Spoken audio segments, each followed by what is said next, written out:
Hello out there. Welcome to the New Living Expo San Mateo 2017. It's an honor to be here with you live and also with all of you that will be seeing this as it spreads around the world, because we really have put together a transformational group of people to speak to you on a wide variety but very powerful and potent topics.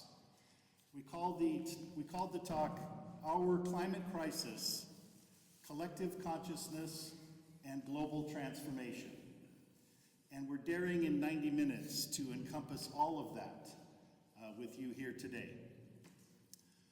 My name is Peter Melton, and the first person that will speak sitting next to me here is Sean Kelly, who is a professor at CIIS, California Institute of Integral Studies. That's right. And he's going to start off with the beginning of all this as we know it as human beings 14 billion some odd years ago, and try to bring us, in just a few minutes, bring this experience up to the Industrial Revolution. There's your task in 7 minutes. Mr. Kelly, go.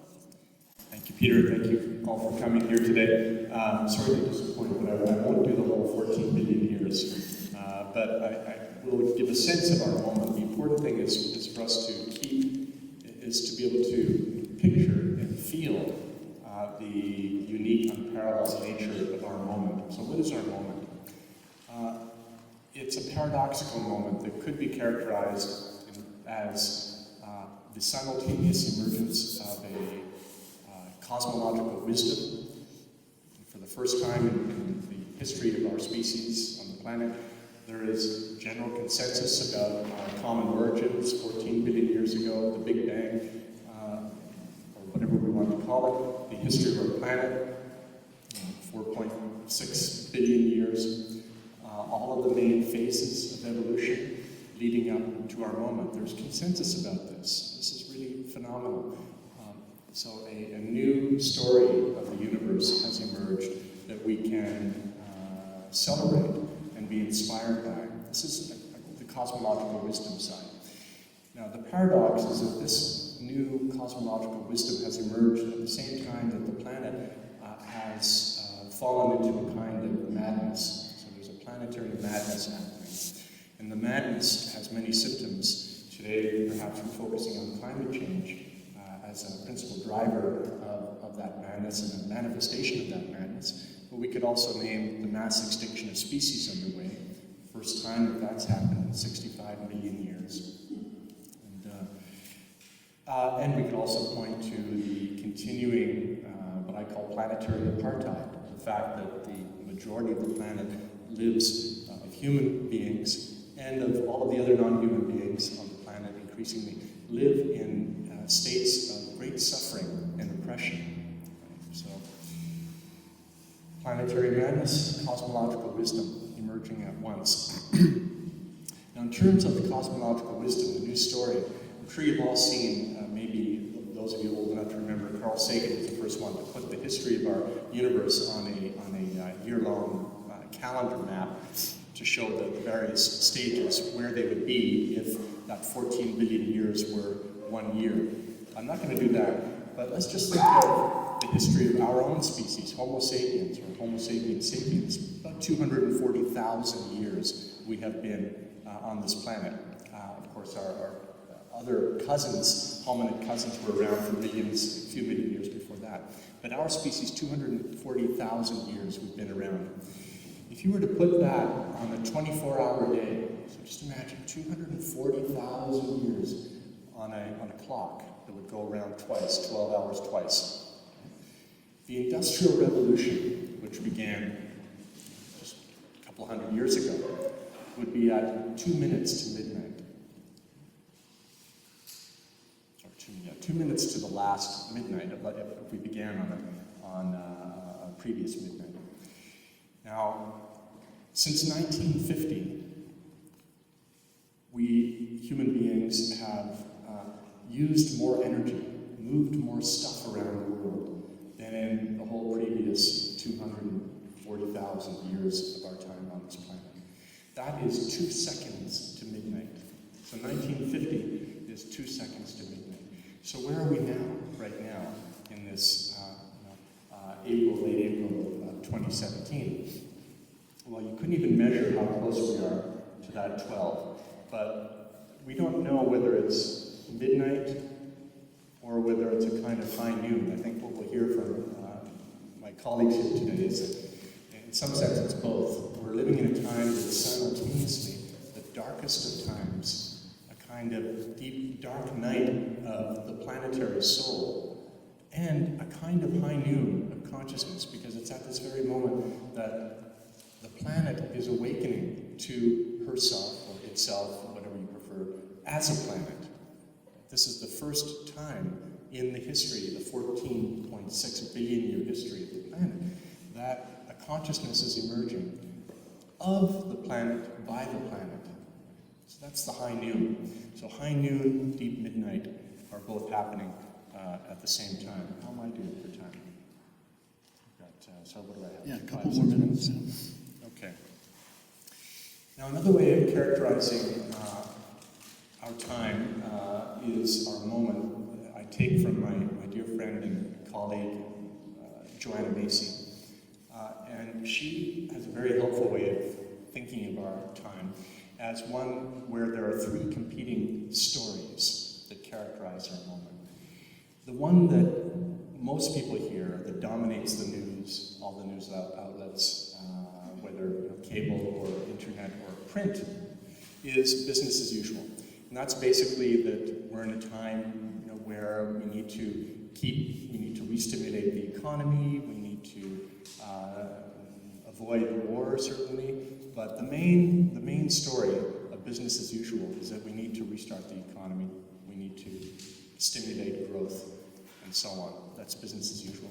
But of course, that business as usual is exactly what has brought us to this threshold of a mass extinction of species. We are the last humans on the planet that will ever see an incalculable number of species. This is very, very hard to take in, unless we stop it. And some people believe that it's still not too late. Well, this is something we'll talk about today. I personally don't know. I believe in miracles, I'll say that much. But, or I could say words of my other mentor and friend, Edgar Morin in Paris, the worst is not yet certain. And there is still the possibility of a better world. I'll say that much, right? The worst is not yet certain. There is still the possibility of a better world. And I'll just close with this. Here's an image of where we are right now. We, human beings, and life on the planet, we are like a supersaturated solution that is about to change states. Think of how water goes from liquid, from gas to liquid to solid when you cool it enough, right? It seems to be the same. Nothing is happening, and then at a certain moment, when the conditions are right, the whole thing changes. So the planet as a whole is in the middle of an extended phase shift.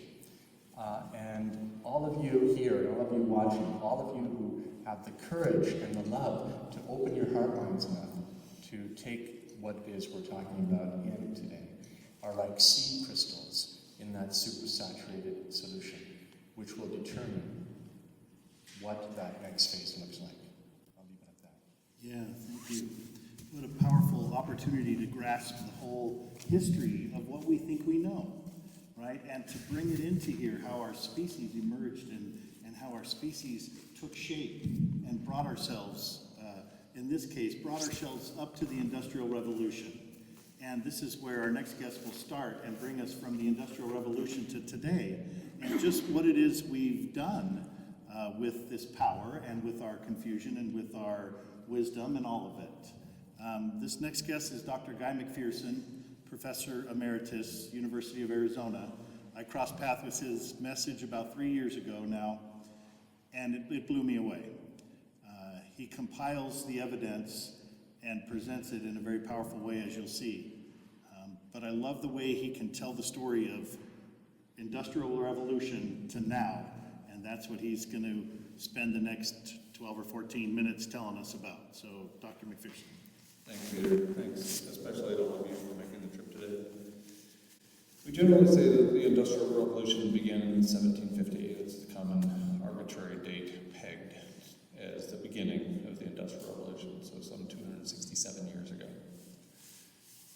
throughout the first 265 years of the Industrial Revolution, the planet increased in temperature.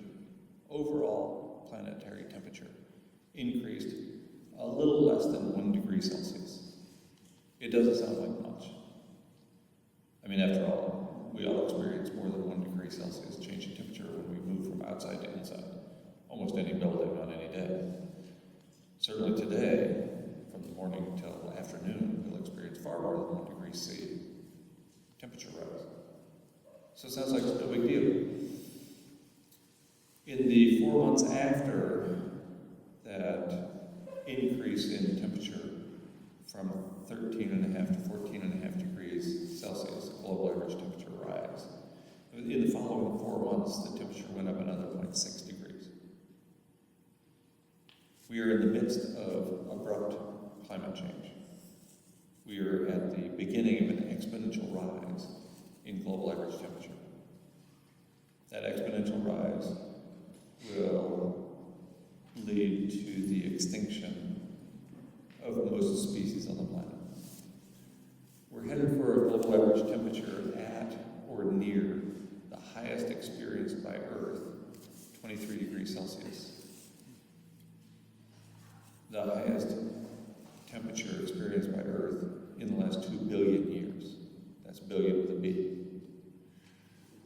The last time the temperature was 23 degrees Celsius, and the only time the temperature of the planet was 23 degrees Celsius in the last 2 billion years, was about 252.2 million years ago.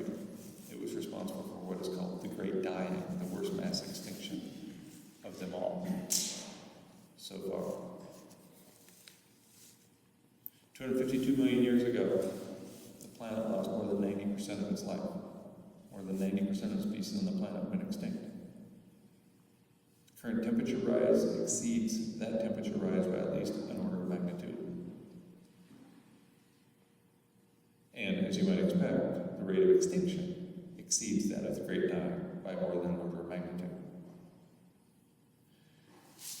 If there is a human being on this planet in 9 years, and I doubt there will be, if there is, that person will have great difficulty controlling the temperature.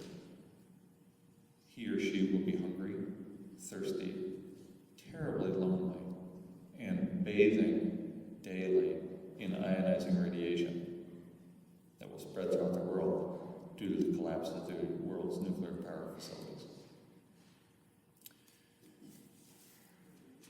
This is not a future I want to happen, and I don't see any way to avoid it. I'm sometimes called the leading promoter of near-term human extinction as a result of climate change. I'm not promoting this idea. I'm not selling popcorn at the fair. I'm not trying to make money off of near-term human extinction. There's no money to be made. This is the most dire of imaginable outcomes. And the evidence tells me that we're not able to avoid it at this point. It could be much faster than that. Much faster than 9 years. Yes, I actually said that in my out loud voice. The most recent analysis I've seen indicates that we're at an exponential rise in temperature that could take us above the temperature experienced by Earth 252.2 million years ago. Above that temperature in as little as 4 years. I don't see much potential for complex life surviving that.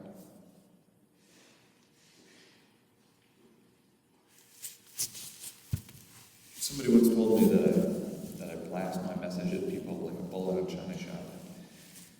I think a better analogy is a T-Rex at a crystal factory. But I get it, that I seem to be lacking nuance. Maybe there's not a lot to say. Maybe there's not a lot of nuance to be had. The bad news is that all species go extinct, including our favorite species. The bad news is that all individuals die. You're expecting me to say there's good news. I can tell by the way you're leaning forward. It always goes that way. It's the bad news.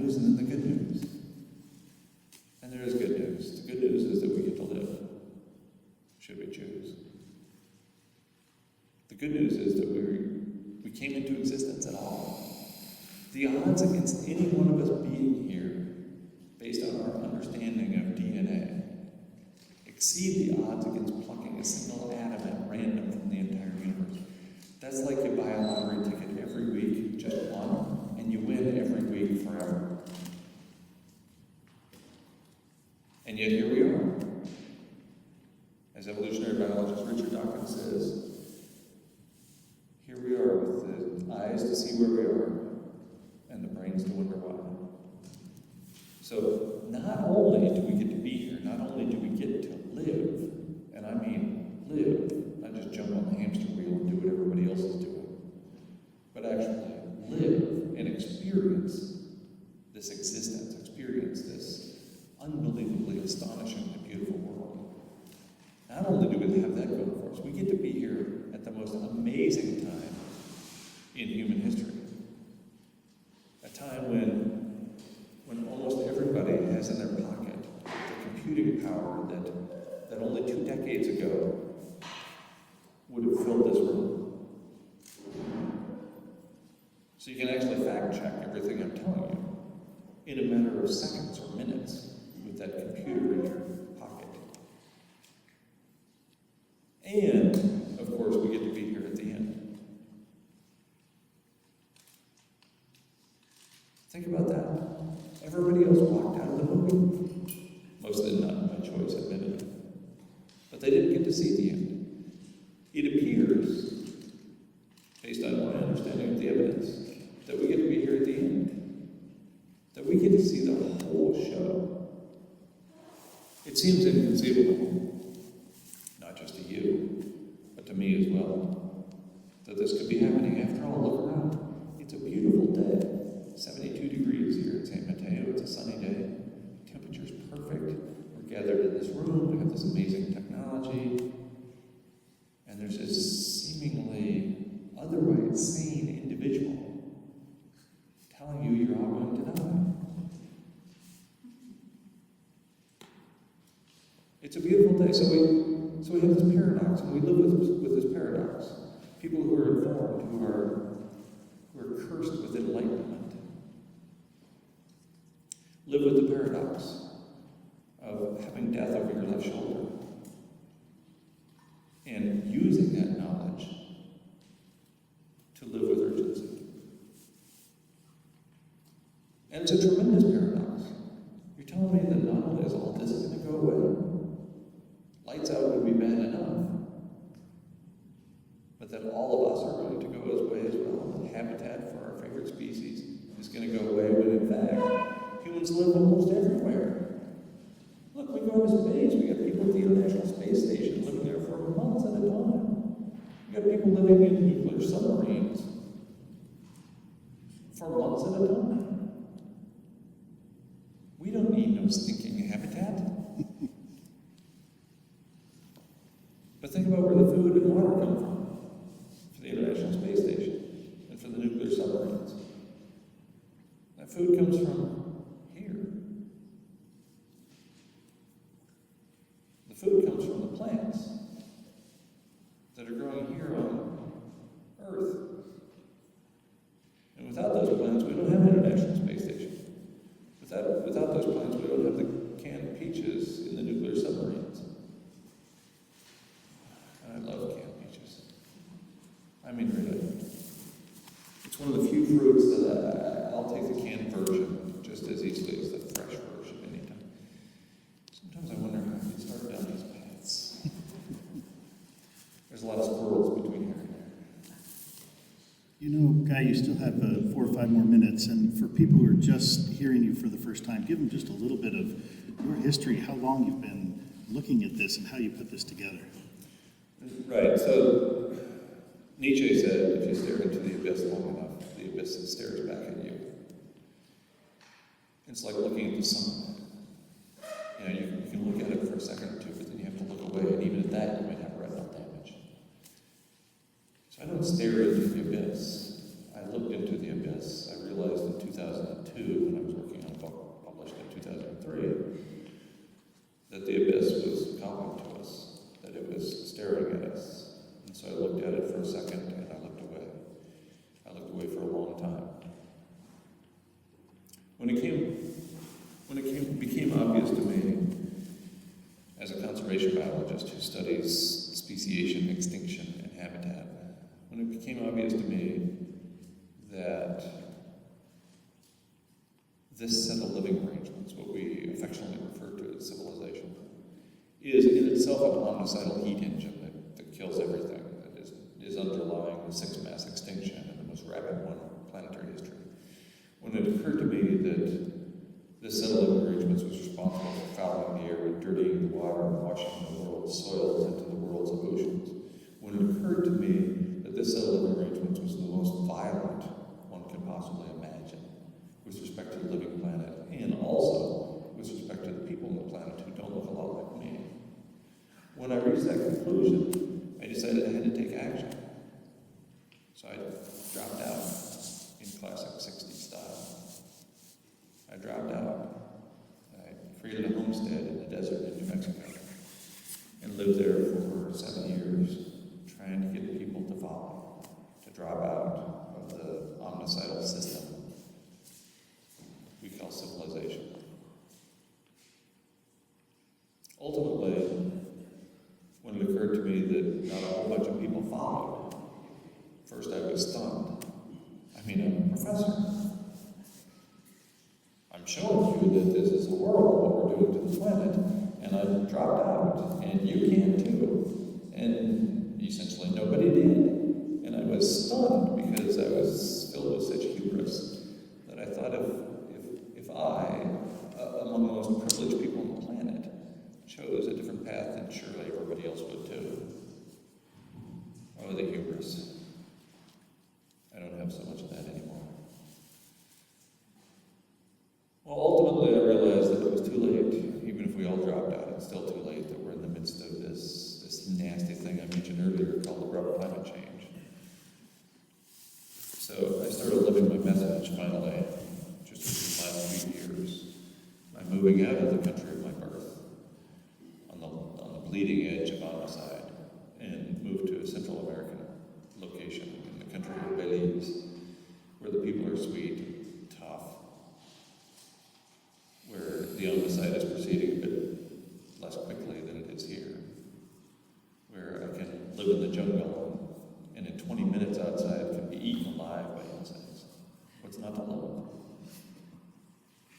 So, to respond to your suggestion, Peter, the means by which I got here is as I'm a conservation biologist. I've been studying extinction, speciation, and most importantly, habitat for a very, very long time, since my early days in graduate school in the early 1980s.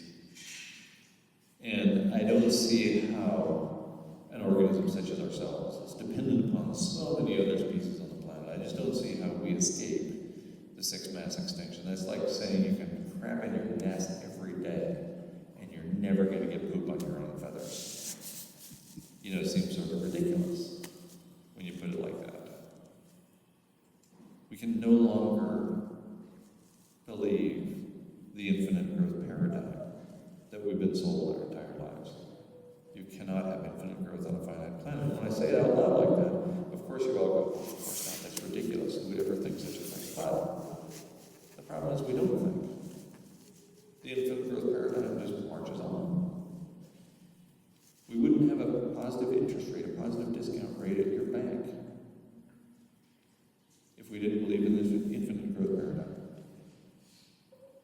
It's just embedded within the culture.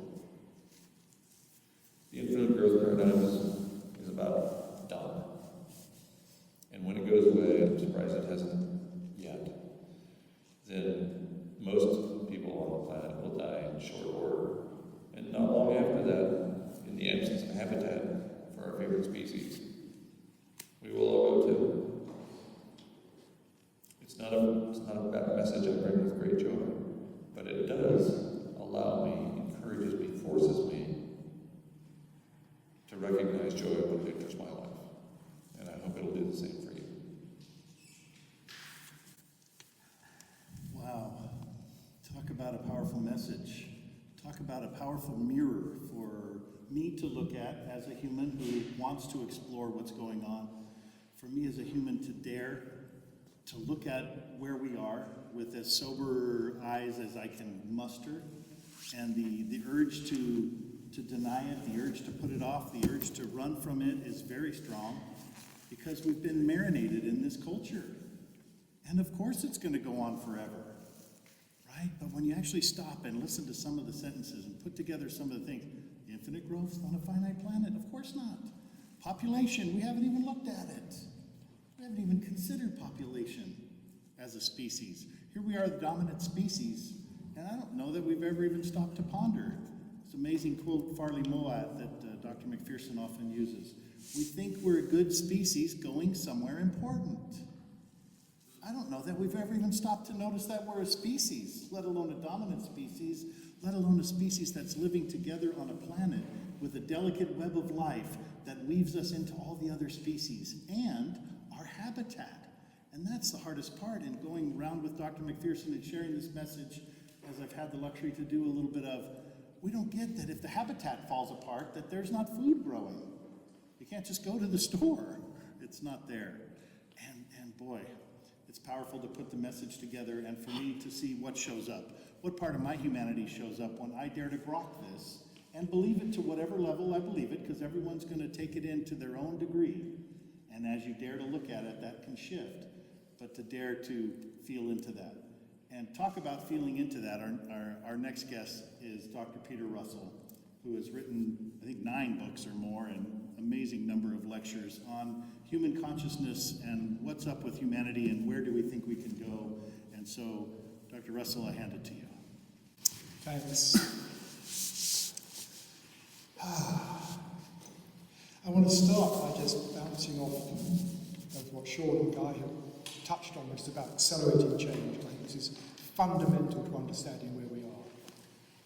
And I see accelerating change is an inevitable part of any evolutionary process. There's no avoiding it. It's been, if you look at the history of life on Earth, I mean, it took 2 billion years just for simple cells to evolve before we got to complex organisms. But then things moved faster. And then we had sexual reproduction coming in. You had species evolving much, much faster. Every stage that's accomplished in evolution facilitates the next stage. It's like innovation breeds innovation. And we can see it in our culture. I mean, the Industrial Revolution just we learned how to mass produce, how to distribute things. So when the Information Revolution came along, we didn't have to reinvent all that stuff. We could just plug it in, mass produce computers. And so at every stage, things just go faster and faster and faster. And it's inevitable. There's no avoiding the acceleration. This is the first point. It's absolutely inevitable. People always slow things down. We can't. It's just this positive feedback system that's always operating. So what this means is that what we have to be aware of is wherever we're going in the future, change is going to be coming faster and faster and faster. There's no avoiding it.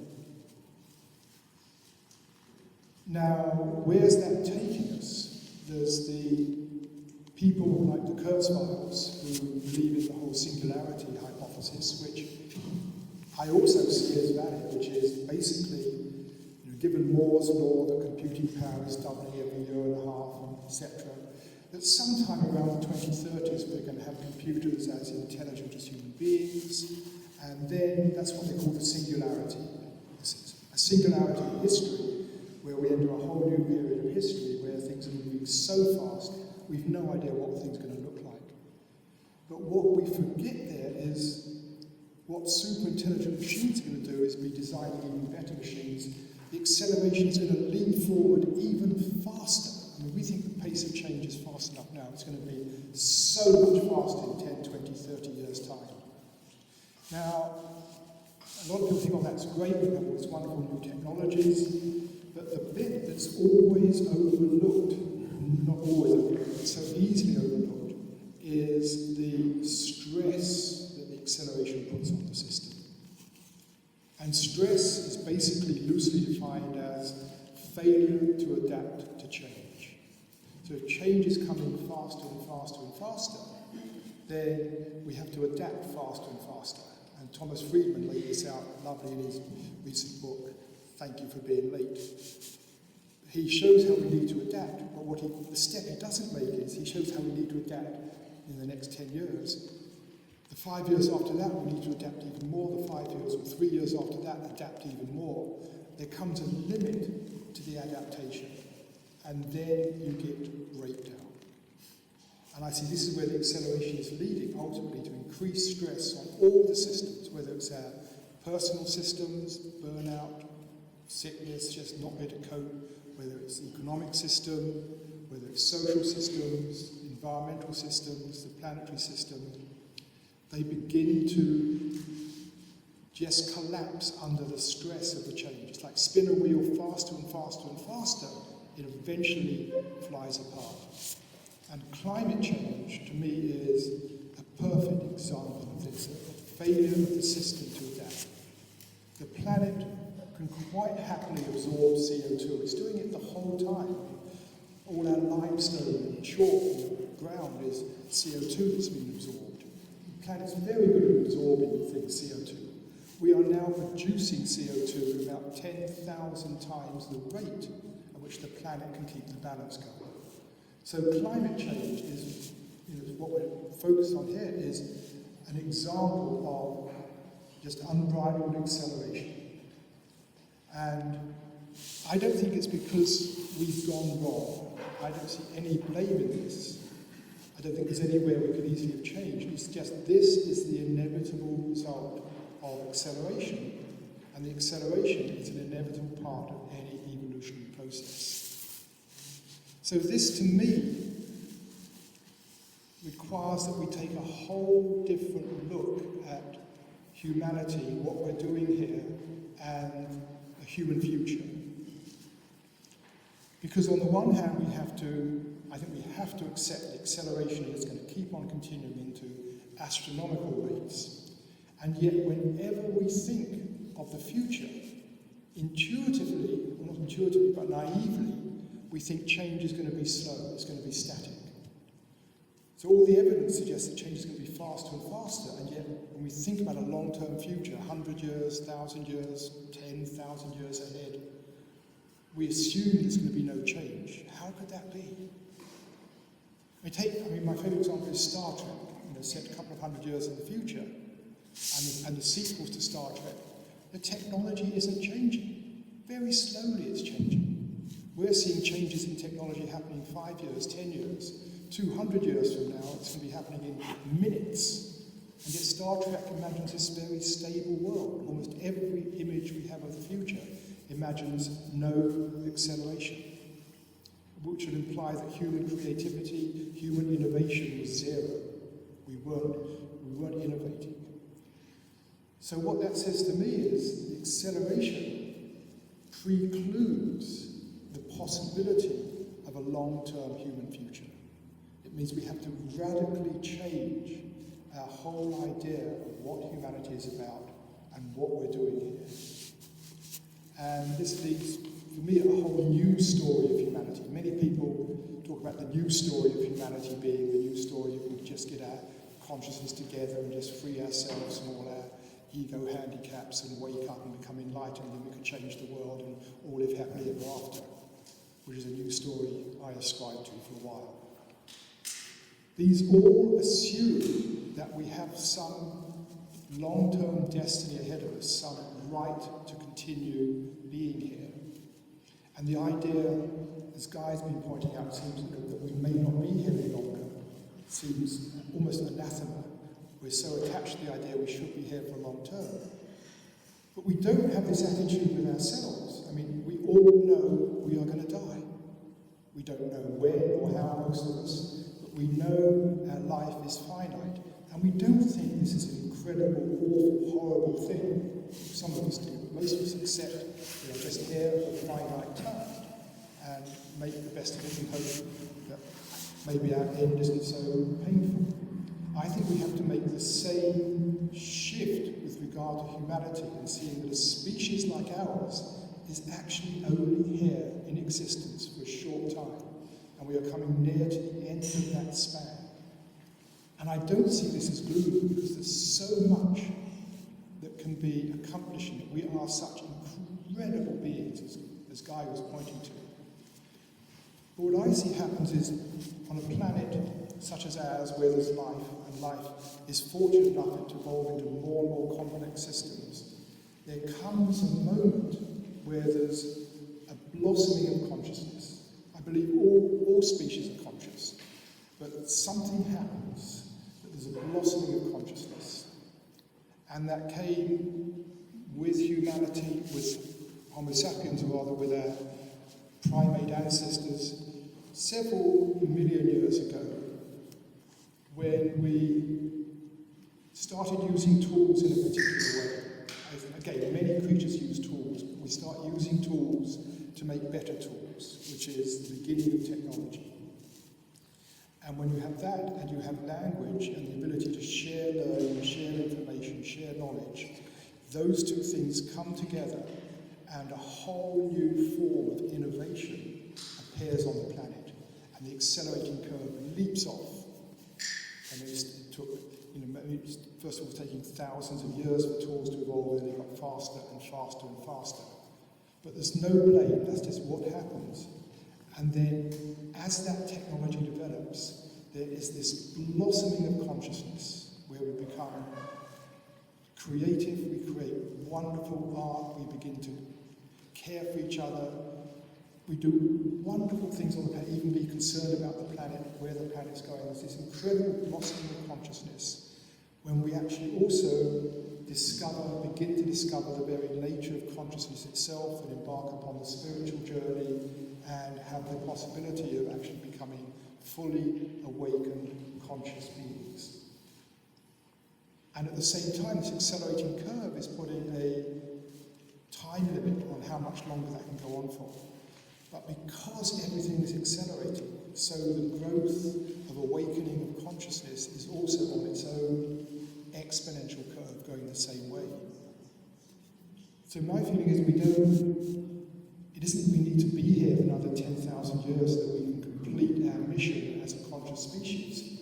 As things speed up, we are completing our mission as a conscious species in the short amount of linear time that's left to us. But there's a huge amount of potential in exponential time to become what we truly can be.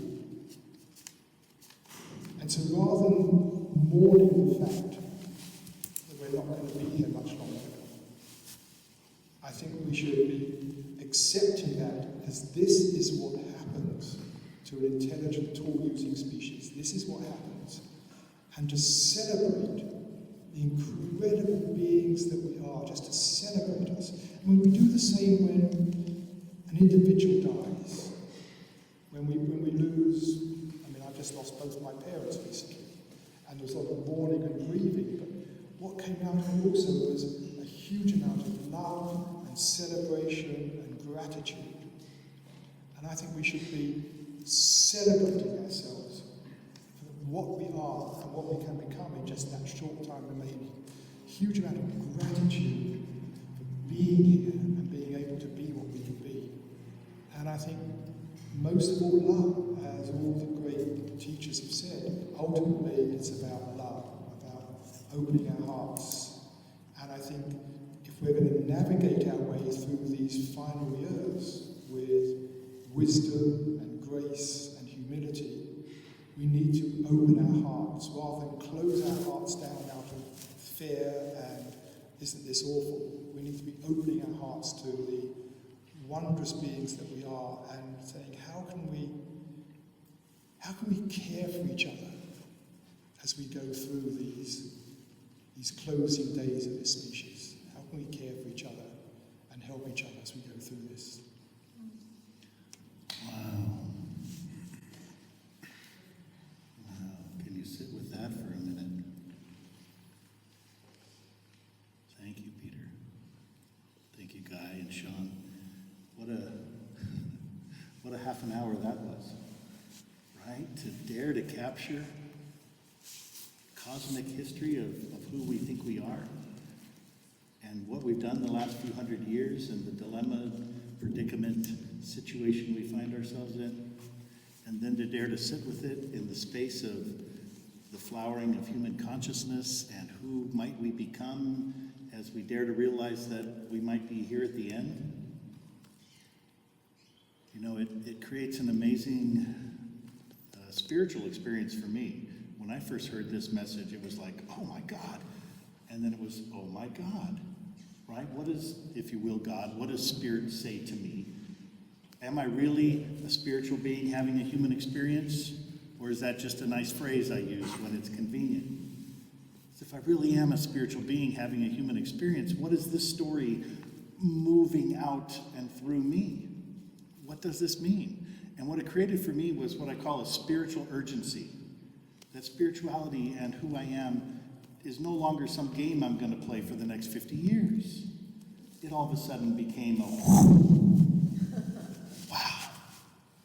Now, right? Really now, not just the kind of fun read a book about now thing, right?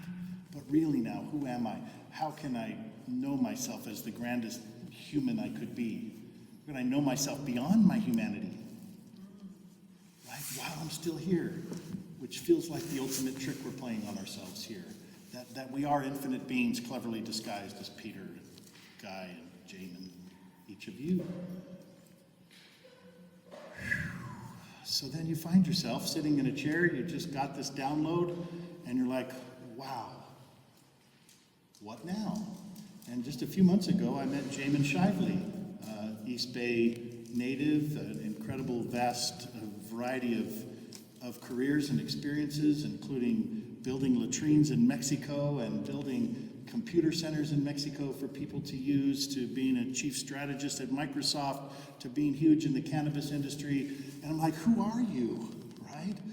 And he says, I just got McPherson's message. We need to talk, right? Because that now thing lives in Jamen in a way that I have not seen it live in very many people. That now really means now. We've got to be at that show, we've got to be at that show, I've got to dare to share how it's moving through him and put together a panel that could then tell the whole story. So with that, I hand it over to Jamen Shively. Thank you. Thank you very much, Peter. And thanks all of you, and thanks for all of you to be here at this amazing conversation. And just listening to all of you, I am just so moved and confused, frankly. I'm kind of thinking of my topic, myself, as kind of maybe the simplest mind and the simplest talk of what you've heard today. Because one of the things that I'm becoming aware of is our lack of free will. And so I was trained and raised as an engineer in a family of engineers, and so my MO is how do we fix it? How do we make things better? And over the course of my career, in my life, it's become increasingly clear how desperate things are becoming for humanity, the biosphere, the planet as a whole, etc. And so I left Microsoft in 2009 to focus on my main passion of how do we end world hunger. And so I was focused on that with a big eye. Yeah, go ahead. Yeah, let's have you trade microphones Oh, because yeah, yours sure. seems to be cut now. Yeah. Is that better? Okay, great. Thanks. Thank you. So I left Microsoft in 2009 to focus on how do we end world hunger, and I was working on computer models and simulations of the entire planet, and food production and distribution systems on a planetary scale, and how do we produce food in a way that heals the planet rather than destroying the planet. And in the midst of all that, I was also painfully aware of two things. Number one, time is passing, and number two, it's going to take about $50 billion per year budget to end hunger in the short term, regardless of what we do in the longer term. And then along came the legalization of cannabis in the state of Washington, where I live. And so I saw an opportunity, being a marketing expert, I saw an opportunity to build the #1 brand of cannabis in the world, a multi-billion-dollar brand of cannabis. And I committed up front to donating 100% of the profits, my share of the profits, to ending world hunger, hoping that would start a trend, et cetera, et cetera. And also, my great-grandfather, Diego Pellicero, was the largest grower of hemp in the world in the Victorian era. And he's a beautiful man with a big Victorian mustache. So I took his photograph, his black and white scratchy photograph, and that became the basis of the brand Diego Pellicero. And so I put out a press release and let the media and the world know that we're building this premium brand of cannabis, and the media came flocking, and it became this runaway story, and I started to become known as the Bill Gates of bud. And so I'm off, on my journey, and then I invited my old friend, former Mexican President Vicente Fox, to join me, and we did 4 major events in the summer of 2013, culminating in a big 3-day symposium in Mexico, in the heart of the drug war, about ending the drug war, ending prohibition, and legalizing throughout not just Mexico and the United States, but the hemisphere. Representatives from Uruguay were there, and a few months later, Uruguay became the first country in the world to legalize cannabis. And so suddenly I'm seeing that if we start to look at things holistically and make new connections, we can solve multiple problems simultaneously and holistically, like prohibition and hunger and what else? Well, of course, all the while, the great climate and biosphere and mass extinction emergency is just accelerating. And so through a series of life-changing events, I decided to shift my focus to the holistic focus of how do we solve all the world's problems holistically. And it became increasingly clear to me that we are simply not smart enough, right, as these individual humans. And so what started to emerge was the possibility of actually instigating and orchestrating a new form of Cambrian explosion. So to make the analogy, in the first Cambrian explosion, we, life on planet Earth, went from unicellular organisms with our little flagellar motors cruising around eating sugar and pooping out toxins to, hey, what if we merge? I mean, I don't think, well, it was obviously someone's idea or something's idea, but the point is it happened. We went from unicellular to multicellular, and now here we are having all these amazing deep conversations and amazing experiences and all that.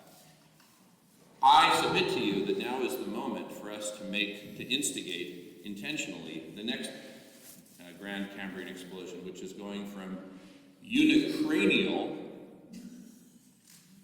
I'm one cranium, seeking for me, and my ego, and to put Jamin Shively everywhere and have his big mansions and boats and everything, going from unicranial to multicranial. Let's kind of stick our heads together. Just to kind of make come on, Dave.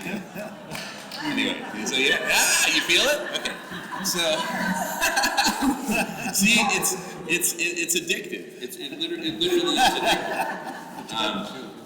And so now at the same time, part of this is this emergent thing called collective intelligence. MIT has a Center for Collective Intelligence. Books and articles are written about collective intelligence, and the vast majority of it centers around emergent collective intelligence, like it happens by accident. And how many of you remember that great show, Connections? I think it was hosted by Burke, an Englishman back. Yeah, a lot of us saw that. So that show, Connections, is all about collective intelligence. Somebody creates something, and then that knowledge, as Peter was articulating so well, that knowledge spreads. And with the Gutenberg printing press, oh my goodness, the spreading of knowledge just exploded. I think that was a way more profound a shift than even the internet. But here's my point. In terms of orchestrating and instigating this next great Cambrian explosion, rather than let this just be an emergent thing that scientists observe and say, "Ooh, it's happening," right? What we're actually doing now, information and communication technologies have evolved to the point that we are actually hot on the trail of designing and developing the first ever intentionally created platform for supporting collective intelligence at a global level. And so as we're building out this platform, and I invite all of you to join and explore it with us, and you can learn more at our website, radish.org, we are co-creating some pretty amazing solutions. And at the same time, we're painfully aware that we are running out of time really, really fast. And so all of this is occurring to me as this grand emergency. I became aware of Guy McPherson's work and saw his first talk on the internet back in December, just a few months ago, and it totally changed my life. I thought we had decades to figure this out, and now I learned that we've got years at best to figure this out. And so I reached out to Guy and Peter and now very happily connected with all of you, and we are working together at both sharing the urgency with the world. In fact, yesterday, Guy and I put our heads together and we came up with this show that we started filming yesterday itself, a couple hours after we crystallized the idea. How many of you know about Beavis and Butthead? Just raise your hand. You don't have to watch it or anything, I just want to know about it. How many of you know about the movie Beavis and Butthead Do America? Okay, well, built on Beavis and Butthead, Guy, if you don't mind doing a little demo with me here. So the beginning of the show goes like this. Go ahead, Guy.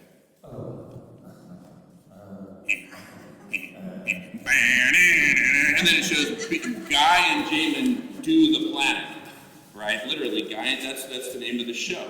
And I invite you all to watch it, and I hope it'll be as addictive to you all as it is to us. And basically, the 2 points, which are very different from each other, are the point of, hey, abrupt climate change leading to near-term human extinction, it's happening. And the other point is, we're doing something about it. We're creating this amazing thing called collective intelligence and this new Cambrian explosion. It's the ultimate reality show. Reality is staring us in the face. Abrupt climate change is not something that's going to happen in 2100 like Al Gore told us back in 2006. It's happening now. And we're doing something about it right now. This is the game of us finally coming together and figuring out what can we do about it. Now, it could be that over the course of evolving this great collective intelligence, we determine there is absolutely nothing we can do about it, and we might as well just love each other and commune and smoke pot and enjoy life, which I try to do as much as I can while I'm working hard. But maybe we can solve it. I don't know. Maybe we can find a way to turn down this heat engine called the sun, right? In parallel with doing everything we need to do terrestrially. Turning down the sun through forms of geoshading, for example. And I'm not talking about spraying stuff into the atmosphere, which is repulsive, but actually putting up thin film reflective material, whether up in the atmosphere or way out at the Lagrange point between the Earth and the sun. Whatever, that's for the collective intelligence to figure out.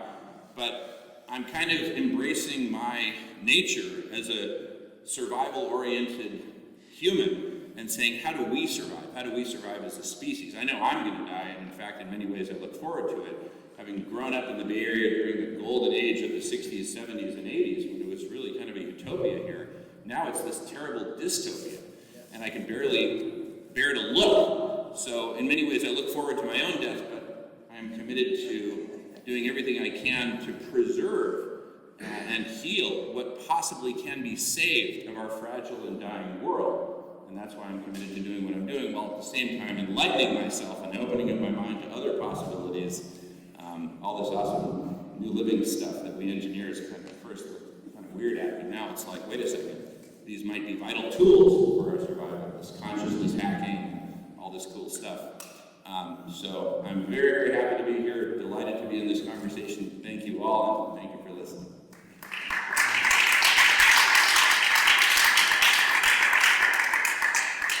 Yeah, we're called human beings, but so often we get to be human doings. And that's what we've been marinated in. And then we find ourselves looking like a perfect example. Engineer, tech guy shows up at a New Living Expo, and what's all this crazy stuff? This is new agey, hippie crap, right? If you could. But then you start to feel into it, and as you all know who are here, it's the magic that humanity can put together to dare to think about and use all the different tools and all the different minerals and all the different consciousness to dare to come up with a new way to live, right? And like Albert Einstein said, we're not going to fix this from the same mindset that got us here. And that's really what the collective intelligence at radish.org is daring to do, to say, somehow we have to become different humanoids. Right? We really have to be human beings. We have to somehow embrace the sacredness of the journey that we're on and the moment that we're in. Right? And we may not be able to fix it. And so everybody gets to have their own personal experience of how am I going to play out my game. Right? And sometimes we use the analogy of the Titanic. The ship's going down, but you still get to decide, Are you going to go dance? Are you going to find a lifeboat? Are you going to go try to kill the captain? Are you going to look at that couch and try to turn it into a lifeboat? Are you going to take your loved ones downstairs? What are you going to do? Right? That we find ourselves collectively at this moment in the human story, in the grand story of all of life, more than just the human story. And wow, here we are, right? With eyes to see and hearts to feel and hands to do what it is we might choose to do with our next window of time. There's another powerful gal locally whose name is Joanna Macy, and she's been working on this feeling for a long time. And Sean, our cosmologist, also happens to be one of the key facilitators of the work of Joanna Macy. So we're going to move now into the wow. This is crazy time to be alive, yet magical, yet what do I want to do? Am I going to be? I don't know. How does Joanna help? How do you help people hold this story we've just unfolded? Well, thanks for reminding me. I realized when I spoke earlier, I mentioned the 3 stories that Joanna talks about. I think I only mentioned the first one, business as usual. But of course, we've heard a lot about the second story, which Joanna and others call the Great Unraveling. And we're experiencing at an accelerating rate the literal unraveling of the fabric of life on the planet. But there's a third story, and it's important not to lose sight of that story as well. And that story, many people call the Great Turning. Some people call it the Great Transition. Joanna talks about a great turning from industrial growth society to a potentially life-sustaining society. And there are 3 main dimensions of the great turning, and they all support each other. The first dimension we saw in beautifully enacted yesterday with the climate march. And it's an example of what Joanna calls holding actions. So anything that tries to stop the grinding of the machine towards collapse, whether through protests or through boycotts or divestment and so on, these are holding actions, and they're important, they're essential. But they're not enough, obviously. The holding actions are what we normally call activism. But there are other forms of activism. This is the second dimension of the great turning. We could call it Guy and structures. And I think tomorrow Paul Hawken is going to be giving a presentation of the new book that he's edited called Drawdown. And it's a beautiful expression of Guy and structures as the second dimension of the great turning. It's a book that features 30 or more, I can't remember 30, but dozens. Many more than 30, yeah, probably closer to 100. Already it's 100. Technological, social, economic, various initiatives that are being enacted now, or could be enacted if there was the political will, that theoretically at least could allow us to stop the carbon economy, to stop putting carbon in the atmosphere, and actually to even draw it out of the atmosphere. So there are many, many indications from, we see daily that there's a new leap in electricity storage technology with batteries and so on. The way that the internet is getting more and more connected and so on.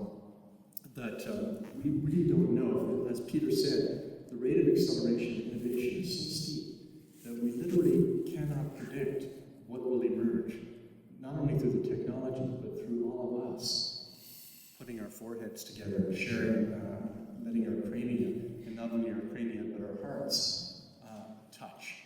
Right? Once we let the feeling and the awareness, we could say the consciousness and the conscience emerge within and shared among us, we don't know what will emerge.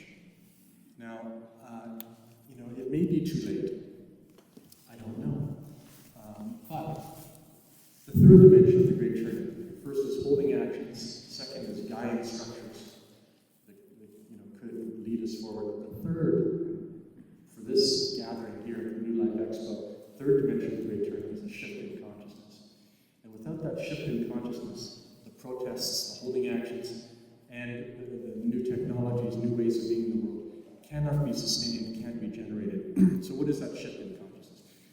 Primarily, it's waking up to our collective intelligence, to our interbeing, to the fact that we have the great gift of being born as the self-consciousness of this planet. The self-consciousness and the conscience of this planet. We can care. We're not the only conscious species, but we seem to be the only species that can mourn the passing of another species, as Aldo Leopold so beautifully put it. Okay. So, A little more on what how Joanna helps people feel this. yeah, well, I mean, Joanna, I really encourage you to look up her work. You can go to either Joanna Macy, just search for Joanna Macy. You'll come to one of her two websites, either joannamacy.org or the work that reconnects. And the work that reconnects is the name given to the group work that she and now increasingly many of the people that have trained with her use, and Guy and Peter have used and adapted her work as well, to help people enter into this new planetary awareness. And she works in a spiral. It's called the spiral of the work. The first station of the spiral is the way that indigenous peoples, the First Nations and indigenous peoples, have always begun their deliberations, their being together. And that's coming from gratitude. It's acknowledging explicitly the sheer gift of our being, the gift of being able to take in air, to be able to have water, to have food, to have company, to have love, you name it. Right? So starting from gratitude, there's many ways to do that. She has very easy exercises or simple, powerful exercises to do that. From there, we're ready to go to the second station, which is honoring our pain for the world. Now, there's a lot of pain in the world, but many of us don't allow ourselves to feel that pain consciously for understandable reasons. It hurts. So we numb out, we dissociate, we run away, we look away. But if we allow ourselves to actually feel it, to open up, it doesn't have to be forever and all day, relentlessly feeling the pain, but creating moments and spaces where we can let that pain come through. What we realize is that that's actually a healthy thing to do. And as Joanna likes to say, the heart that breaks open, the heart, you don't have to worry about your heart breaking, because the heart that breaks open can let in the whole world. That's not exactly it, but something like that. The heart is so vast that when it breaks, it can let in the whole world. So that's honoring the pain for the world. From there, we go to the third station of the work, which is seeing with new eyes.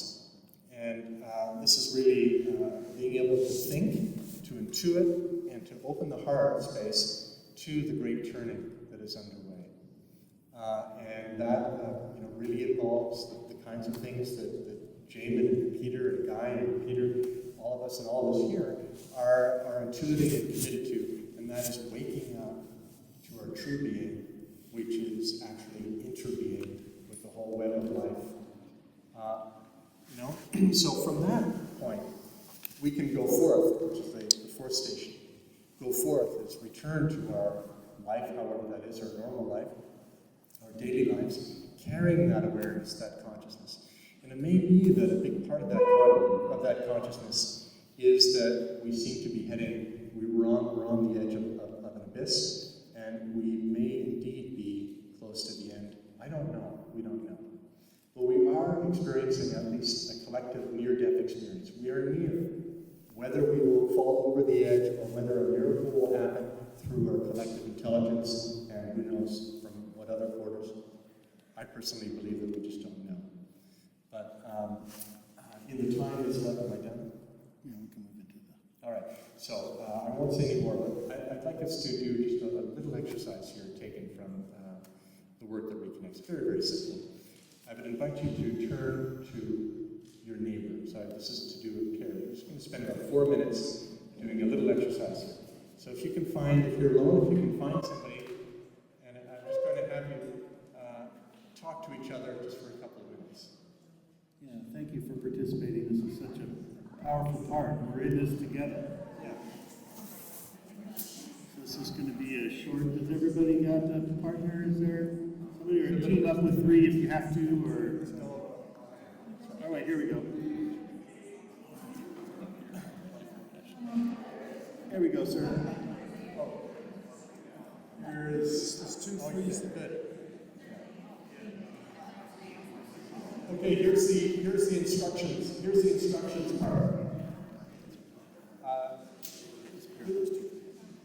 Okay, those two threes. If you want to go into twos, it works better as pairs. So if you can each pair off, just for a few minutes. So, Or this one, gentlemen. There we go. right, if you can sit facing each other, so you can give each other your undivided attention. You're going to give each other a very precious gift, just for 2 minutes. You're going to devote 2 minutes of your life to giving your undivided attention to this miracle in front of you, which is another human being. Okay? Now, just very briefly, tap each other on the arm or the knee once. Okay. Now, the first one that got tapped is partner A. So, partner A, raise your hand. Okay. Now, the other one is partner B. Okay, got it? All right. Now, very simple. Partner A is going to repeat after me an incomplete sentence, and then you have 2 minutes to complete that sentence and just speak. If you've never been a channel, this is your chance to be a channel for 2 minutes. And you're going to channel your heart mind. You can channel another being if you want, as long as they're speaking in harmony with your heart mind. You're just going to have 2 minutes to say whatever comes out. Don't worry about it. And partner B is just going to listen. It's not a conversation. You're just going to listen with your undivided attention. Got that? So I'm going to say the sentence which is not complete. You're going to repeat after me and then just keep on talking. Okay. And sometimes it helps to repeat. If you feel you're stuck, repeat it again. That's right. To get yourself started. Good point. Thank you. Okay, so here's the sentence. Some of the ways I want to carry this awareness forward in my life, the awareness of everything that has come up today.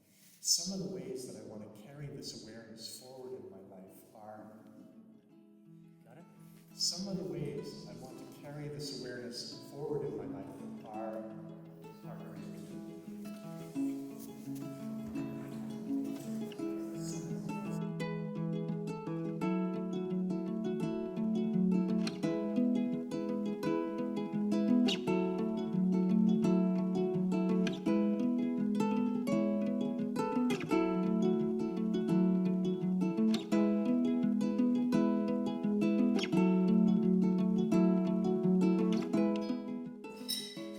So much of what I do is just reaching out, even though I'm afraid to reach out. Or, like I reached out to Guy McPherson. Who the heck am I to reach out to Guy McPherson, the leading voice on abrupt climate change, right? And when I know this much about it, I just reached out and I said, let's get together. I'd like to invite you to speak at the Sierra Club dinner that that I chair, and let's do it. And so he connected me with Peter, and it's just all these connections are opening up. So we're out of time. The time for half measures is over, and the time to be shy is over. So whether you're here in the audience or watching this on recording, I invite you to reach out to me, however you need to do it. And if there's people talking to me already, just come to the circle already. Dog pile. I used to be a day camp counselor, and one of our favorite activities was all the little boys would just dog pile Jamen. My glasses would end up in the bushes and broken, and they'd just be all piling on top. That's the juiciest, most delicious thing in life. So, dog pile, don't hold back. Thank you. Mr. Russell. What's been important for me? Is this working? Oh, I'm sorry. Now that's working. What's been an important shift for me in all this is realizing there's no blame. We didn't go wrong. Everybody's this is where we went wrong. Or it was the Renaissance, or it was civilization, or it was agriculture, or it was the loss of the matriarchy. I don't think we went wrong anywhere. There's no one to blame. We should be forgiving ourselves for having got to this situation. And forgiving ourselves is a way of not judging ourselves, but actually accepting and loving ourselves, and just seeing what we're going through. The great unraveling is like, this is what happens. This is what happens. There's no blame at all. And that's part of the loving of ourselves.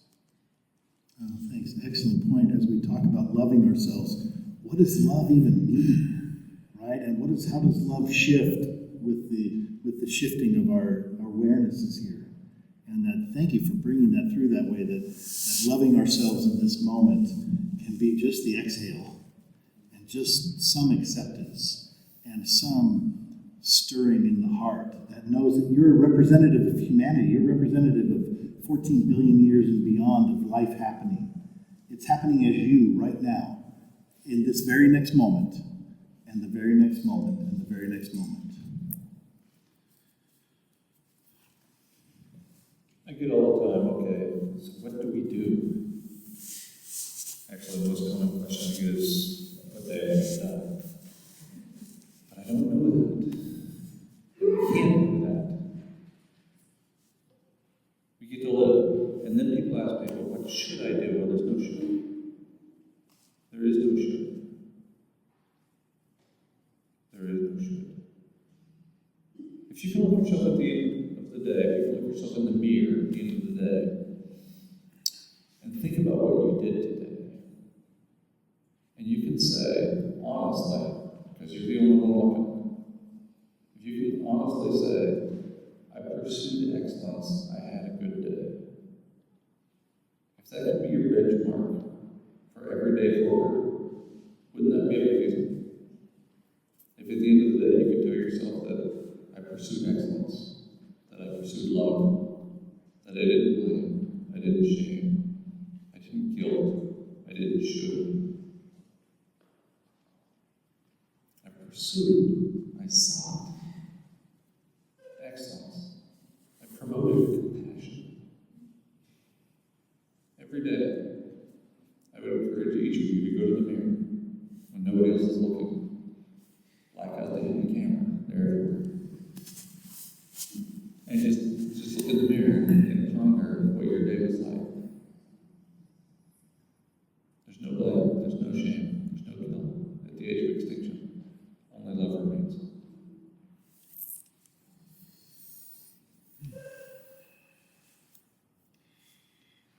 Well, I obviously, not surprisingly, agree with each of what my distinguished colleagues have said. I would want to add, though, that although there may not be blame, we don't want there to be blame, I would like there to be justice, as well as love and compassion. It's like the Kabbalistic tree of life. The two hands of God, one is mercy, and love, the other is justice. And if we are about to exit stage left, just as in my own case, if I knew I was going to die in a week from now, I know I would have some unfinished business that I would feel compelled to take care of.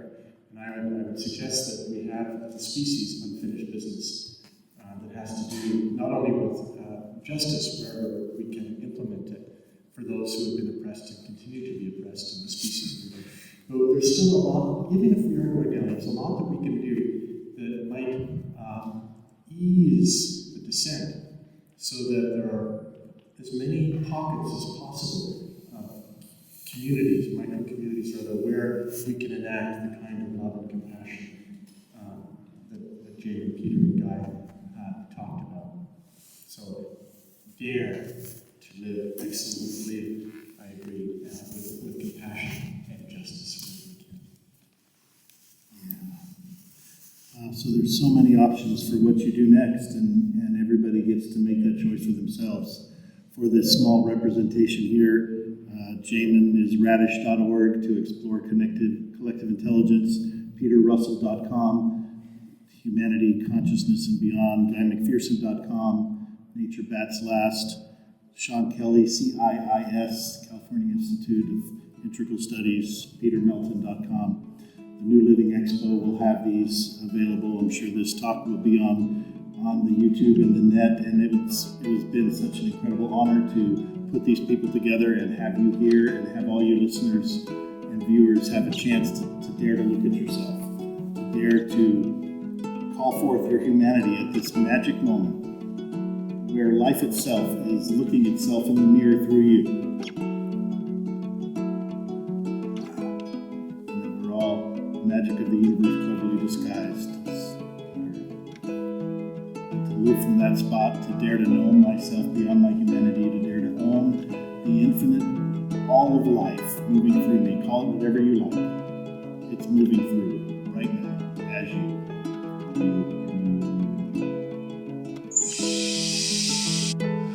Thank you.